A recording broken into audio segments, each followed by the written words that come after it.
Fala aí, meu povo. Então, o vídeo de hoje foi esse aí, né? Vim trazer minha sobrinha na escola. Agora eu tô retornando pra casa.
Então, meu povo, como eu tava dizendo, né? Aí eu tô gravando aqui com o celular todo tal, né?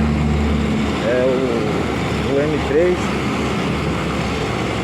O que eu queria mesmo é o F3, né? Mas o que deu pra comprar foi esse. Então eu vou usar isso aí até o dia que puder pegar o F3 que vai bater certo.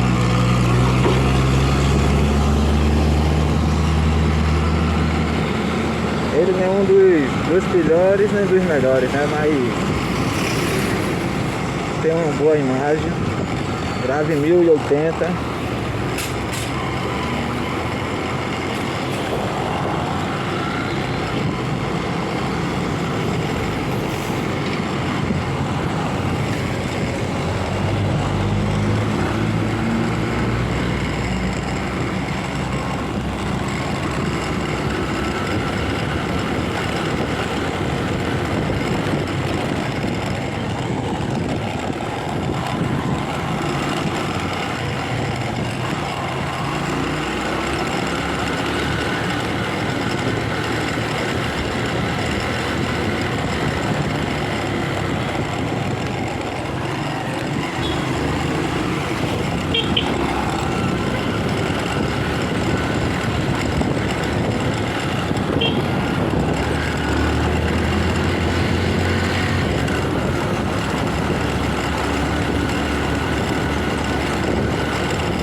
Chegando quase em casa aqui, né? Testando um pouco do bate-bate aqui do calçamento, né? Pra ver como é que fica a gravação.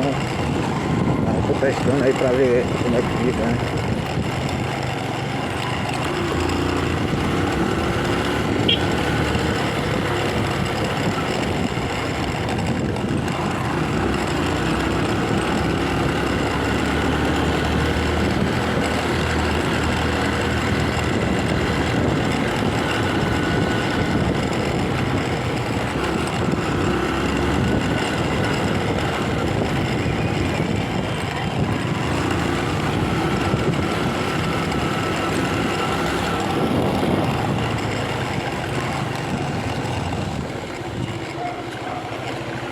Pronto, o vídeo foi isso aí, né? Acabei de chegar em casa aqui.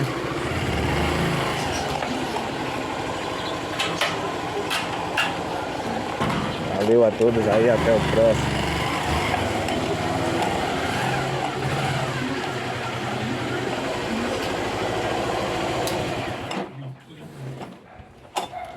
Queria que você explicasse, caso você conhece assim, como isso irá se dar e por quê. Está na sua opinião.